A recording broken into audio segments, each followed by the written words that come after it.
no one ever won a piece of business saying that we're second best or we're going to do mediocre work or we're going to be okay, right? They won by saying we're going to be the best and we're going to give you the best people and we're going to do the best work for you. And if that is ultimately the people that they went and found and put on and to do the best work, if you're now gutting that team and that team is so easily replaced or made redundant, how do you juxtapose that with the argument of, did I really have the best people? Why were they so dispensable? How could it be moved so easily? Welcome to Contrary to Popular Opinion, a podcast hosted by Decoded Digital. In each episode, we bring you provocative topics and novel perspectives around leadership, business, and marketing that defy the norms because exponential growth demands unconventional thinking and visionary action. So open your mind and let's get into this week's episode. Hey everyone, Kelly McGuire, co-founder of Decoded Digital. Excited to get into today's topics.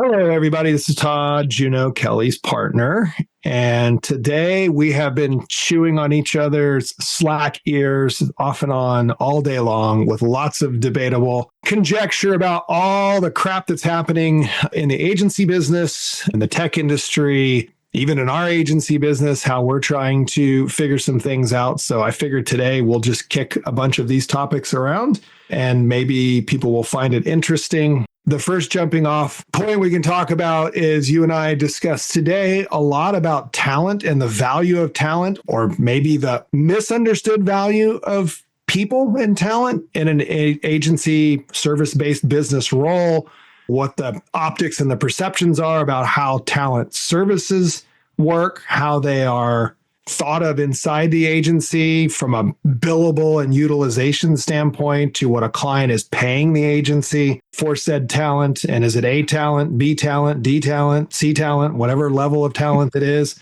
There's so much sort of fuzzy, blurry, gray space that seems to be happening in that. Case in point, one of the recent Adweek articles that you shared about a bunch of WPP staff bailing because of the return to office mandate and how all the indie agencies, and we know this to be true through our recent recruiting efforts, that I'd say 50% or more, probably more like 60 or 70% of the resumes that we received at our indie agency in a recruiting effort came from Holdco employees that are either still employed by a large Holdco agency where they've basically said their life is miserable, or people who have recently been laid off by big tech, big agency companies. And I think your commentary around this morning was, well, if those are great people and they're doing great work and now all of a sudden they're gone, if you're on the client side, like, what are the implications of that? If the agency is just hiring other people or whatever. So I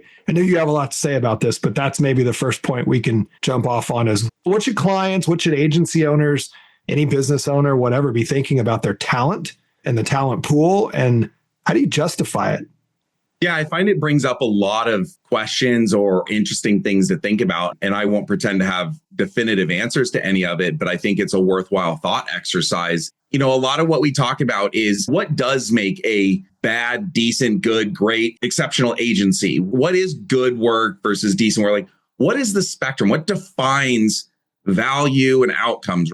We always talk about, there's this idea that we've debated before around performance marketing and how it'd be nice if there's an absolute clear line of sight from media to revenue and it's there, but that's rarely the case. And then we kind of dial it back to a lot of it just comes down to the experience that you have and being able to kind of trust your gut and what you feel like is happening and being able to read through that. But we've talked a lot that can get lost through translation and layers of organization where day-to-day people can get a certain feeling, but people that are further from the day-to-day touch point may not have as much visibility into certain value that doesn't maybe show up on paper as clearly.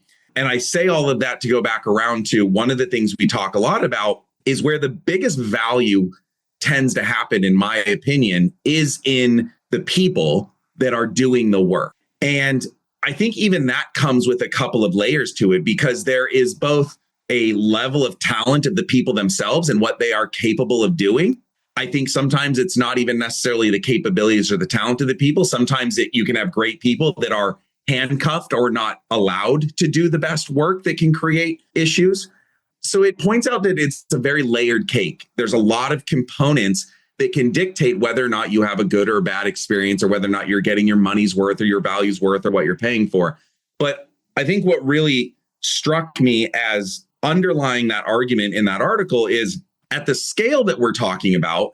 I want to say it said the article was something like 130,000 or 127,000 employees or something, and it was going to get shrunk down to like 110,000. So you're talking about a difference of 15, 20,000 people that were going to get displaced in this action. And I can't remember if it's IPG or WPP or something like that. But, it struck me. I'm like, okay, let's just break that down and think about that's a large number of people that are probably doing work for what I would assume are probably pretty sophisticated, important clients that probably spend a lot of money.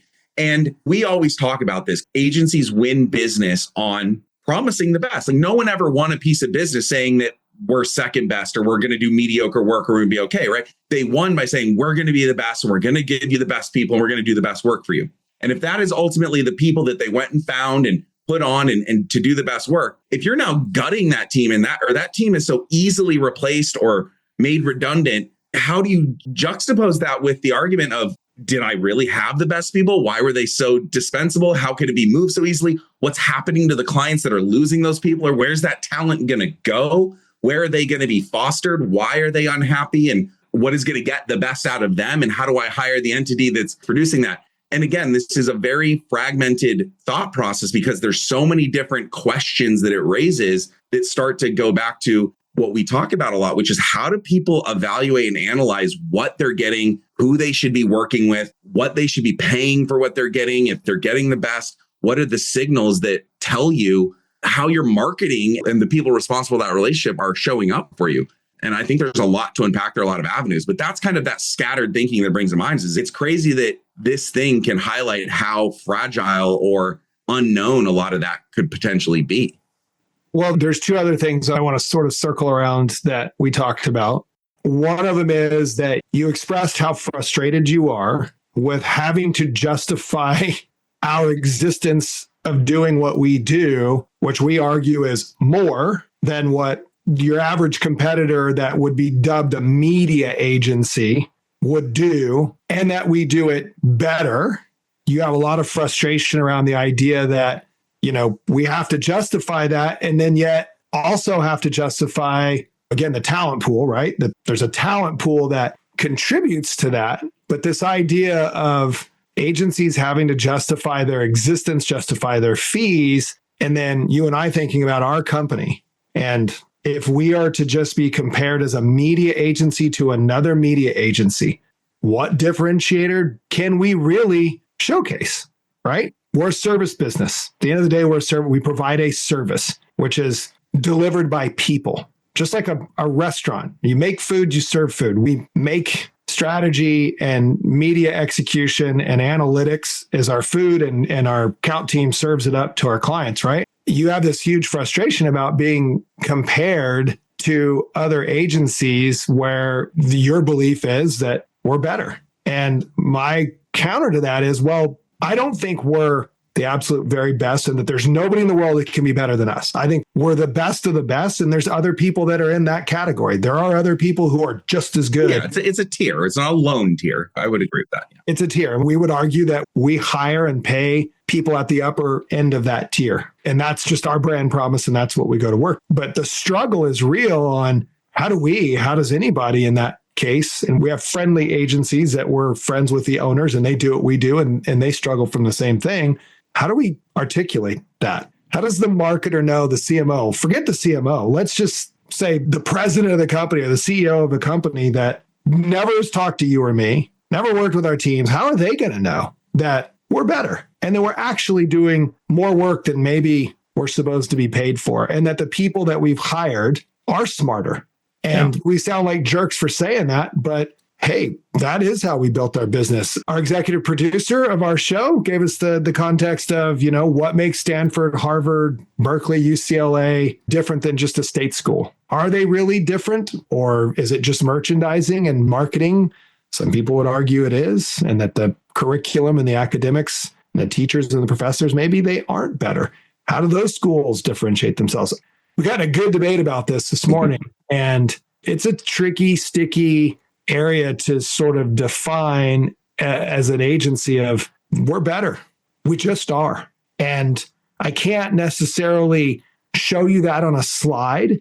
I can't present that to you in a deck. I can't give you an infographic that proves that. I can just tell you egotistically and short of sounding like an asshole, we're just better. We just are.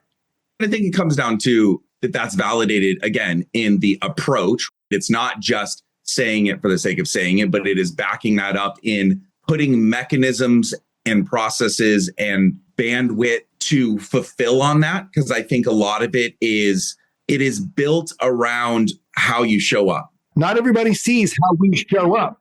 And that's the problem, right? And that's where you said that, in just saying it, but there's almost a penalty in being humble about it, right? There's almost a penalty in not bragging or showing it or making it known, because then it can go unknown and it can slip through or fade into the background and those types of things. So there's an interesting component of that. But again, I think it can be a component of building a company in a certain way with that as a core foundation, but then creating the environment for that to be able to happen, right? I do think a lot of times where it falls short in other organizations or structures isn't that the capability isn't there. It's that the motivation, the reasons for doing the work aren't always necessarily aligned with what would allow that type of approach to be had. We know this. A lot of organizations have very strict comptrollers that sit there and say, you only have so many hours. You can only do so much work. There's only so much profitability. There's only so much salary that can go against this. And it doesn't matter if that's hamstringing the outcomes because the business comes first and it's not the relationship, and there's different ways. I'm not saying that's every organization. I'm saying that's one example amongst many ways in which it can go awry. And that's what creates such a sticky web in this. Hold on, let me reframe the question. Maybe this will draw something different out of you. So we got asked point blank today by a potential new partner client, what is our secret sauce? What makes us different? Well, how do we answer that? Well, I think there's two layers, right? I think the very first component, which you alluded to, is you do have to show up in the capability tier. You do need to have the experience, the proven performance, the knowledge base. You do actually need the talent. There is a skill set to what we do. It's not zero sum where just anyone can do it, right? So there is an element of making sure that you do have the roster and the depth and the experience and the relationships and just to be able to do the work. Once you now are in the major leagues, if you will, right? Once you have major league talent at the disposal, now what makes, if you were looking at, I'm just going to try and use this analogy to see if I can run with it. If you now have all your 32 major league teams, is that how many major league teams are at? Something like that. Now, what makes your World Series champion versus your last place team, but they're all major league talent? A lot of times that comes to organizational strength. How do you bring together? How do you do your scouting? How all of these, I'm going to move away from the sports analogy on it now, but you have the talent. Now you actually have to structure how to deploy that talent and how to give it the freedom to actually go to work and fulfill on promises and be motivated to do their best work, incentivized to do it, have the bandwidth to do it, have the support systems to do it, have the mandate from the top down to do it. And then really understand, again, at some point, it is still a business, even if it doesn't have to be run like a P&E to the penny max profitability, it is still a business. So you also have to make sure that you have the right environment and the right relationships, that clients are investing enough to warrant the certain amount of presence that's in there. And there's got to be a consideration there. So all of these things need to be thought about and worked through to know, is all of those fits happening? So now that you've got the talent and you can do the work, now I'm going to answer the question about the secret sauce. What makes you different? Now that you can do it, it is the way you show up. This is where we move into being a service-based organization at the end of the day. Is, do we show up and are we providing a service to our clients that isn't just order taking and placing media? That's the end of it. Is there critical thinking? Is there creative thinking? Is there problem solving? Is there the ability to think outside of the box, to deploy a process to get to an outcome that isn't just, if you ask me to do something, you've bought hours from me and I will apply them to doing that for you. But is there proactiveness? Is there answering questions? Is there forward thinking? These are the things that you have to experience it. The other analogy that it brings to mind is, a lot of people will say there's, worth its weight in gold is having a great mechanic. If you don't know anything about cars, how do you know if a great mechanic's great? There's just a certain level of trustworthiness. There's the way that they present information to you. There's the way that they explain things to you. There's the way that you believe that there's transparency in what you're getting and the charging and the understanding versus it if you go somewhere that just doesn't feel good. It's not an experience that you want. And there could be reputational experiences to it. So it may not be a perfect analogy, but there's other things in life where it's not as crystal clear and there's a lot of ambiguity, but you can still feel your way through what is a good or a bad engagement or situation. I don't know why it gets lost also in kind of what we do so much. I don't know either. So here's a question. All this talent's leaving or getting laid off in the agency business specifically over the last, say, 6 months or whatever, maybe even more so in the last 3 months. If you could start a company and go hire all the best of the best people from all these layoffs, and overnight you could set up a company and say, I now have an agency that's staffed by 25 or 50 or whatever of the best people's resumes, pedigrees, whatever. Well, we have you mean turn it into 200 of those people. So I'm just thinking I mean, if overnight you had that, does that make you a better agency? Should you be able to demand higher fees? Should you all of a sudden win more business than the other agencies? I guess the question is that we were kicking around this morning is your comment to me was, gosh, I wish we could go hire all these people so that we could grow. And my answer was, hiring all those people isn't going to help us grow. They'll help us do the work. And we can enable all these great people to do their very best work because our business model is slightly different than others in our space.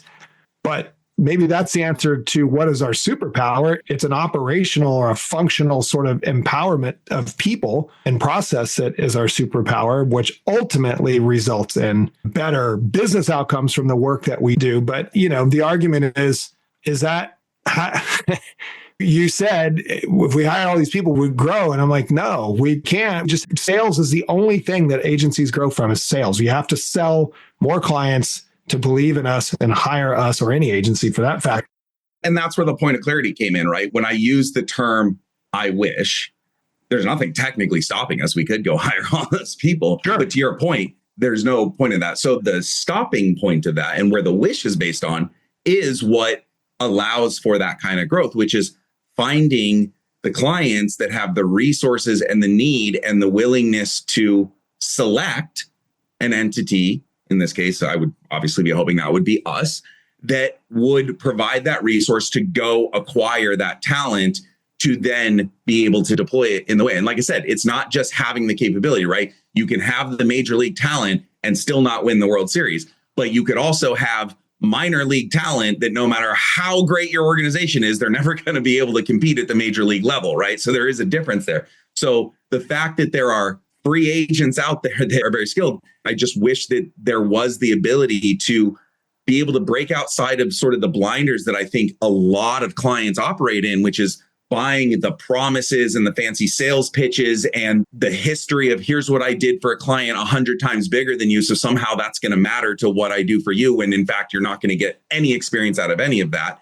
But being able to find the resources that could go gobble that up and then deploy it in the way that we've been able to at the size we are at for the clients we have, because repeating that experience, because again, I would argue that it is both acquiring the talent and deploying it properly that actually gets the best out of it and has that experience. So that's where the kind of the wish comes in. And that's the secret sauce, is creating a structure, creating a motivated environment, creating accountability and processes and collaboration mandates and structures that allow that talent to flourish and come to the table. And quite frankly, allows them to be invested enough to care in a way that's not just, well, I work for some international company. I'm one of 100,000 employees. I just want to put in my hours and get my paycheck. I'm not going to make a difference here. So I'm not going to kill myself for it.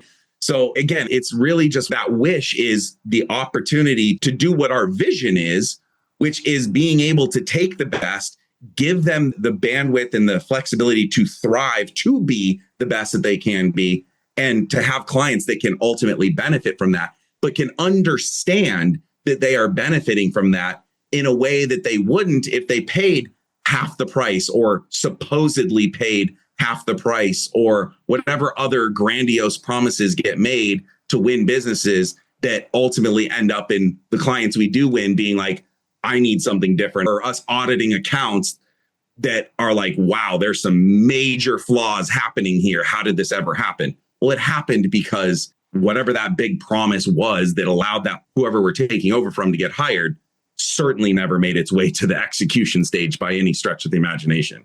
I think that's kind of where maybe you were expressing some of the frustration is how in the world can we be compared to other agencies where they say they do a lot of the same things that we would say we do, but we're reasonably confident that they can't or don't to the degree in which we do, because either A, they don't have the talent, or B, maybe they have the talent, but they don't have the time or the fee structure to be able to unlock the power of that talent. But again, pretty difficult to use that as a differentiator or a distinguishing point of view that any client's going to really be able to clearly understand. And well, it's definitely in an RFP process, it's hard to ascertain that stuff. I think you were making the analogy earlier about dating apps, right? You're just swiping and you don't really know, like we could have all the right matches, hobbies, interests, whatever, physicality, but well, that's why that analogy came up is there's a certain sense of feel. At some point, there's chemistry, there's compatibility, there's enjoyment. There is that willingness to go through, am I liking what I'm getting on a day-to-day basis? Am I feeling like something's there? Am I feeling like there's progress in that? Or do I feel like there's something missing? Am I disappointed in this? Is it just kind of the same thing? Am I more excited than they are? Like, there's all of these things like, yeah, am I getting the payoff? Am I getting the outcomes? Or even if I'm not getting the outcomes, do I feel like there's not just an acceptance of that there is a passion? I think passion's a big ancillary to the dating thing and the engagement thing is there a passion and a care? And do I feel like I am a priority and that I matter and that, again, I am getting my values worth in this? So much of it is based on feel. But as we've said, the problem that can come down with that is, especially when you get into layers of organizations or distance, or something we talked quite a lot about is turnover at an organization. Once, if you have sort of day-to-day or you've established that and there's turnover, someone else coming in, there's a lot of disruption and experience around that can kind of come in and happen and try and feel some of that out. So it shows the choppy waters that we operate in and some of the pitfalls that exist and the uncertainty and some of those things that is always, it's interesting to think about how to properly show up and make the right promises and be able to make appropriate promises and not overpromise and underdeliver and be part of this sort of the mouse wheel that I think is very problematic, that creates a lot of the distrust that allows these choppy waters to exist that we're now having to operate within just because of the nature of the beast a little bit. Well, I don't know where to go with any of this particular conversation other than it does seem like there's a lot of good people flooding the market, a very different job market than it was 2 years ago when it was the opposite and agencies were scrambling to hire anyone they could get and paying them 30, 40% more than what they should be paying them or were previously paying them. I don't know. Difficulties all around the business as we start the year and lots of opportunity all around. Yeah, I mean, look, I think it's important that we're not, I know we talked about this in a certain way, and I think this is just more pointing out, again, it's interesting food for thought. It's an interesting exercise to consider what all of this maybe pulls back the veil a little bit. I think why this is interesting now is this isn't anything new of what we've talked about, but seeing the large scale movement and disruptions that are happening at the biggest players that tend to be the beacons of how the industry operates, right? Because these are the agencies that your Procter and Gambles are at, that your Coca-Colas are at. So you have to assume, or you would want to assume, in theory, that should be the pinnacle of talent. That should definitely be the A team and all of these things. But it's really interesting when you think about if you operate under that assumption that because they're spending huge amounts of money, so they should be getting that. Either they're not, and it's very easy to let go huge swaths of their team that probably weren't bringing that value, which is kind of wild to think that was possible for so long, or they were getting that talent, but it's somehow dispensable and it wasn't being deployed right. And supposedly nothing will change if 25% of what should have been on the business now disappears. Things just keep as good as they were. Performance doesn't suffer. Nothing changes. Then what's the value there? Or there's just this idea that that's not the talent. And there's this churn, and it's not about the people. It's about the process and these other things. And I don't know. It's very interesting to me when you break it down into how can huge chunks of talent and employees just disappear, but the clients that don't disappear somehow aren't disrupted in any way. That tells me that there is unknowns under the surface that probably indicate a lot more thinking is meant to be done in what the reality of what everyone's buying and getting and how that all works is. Well, I definitely don't have any of those answers. I just know that it's something we have to continue to think about as a business and as a service-based business.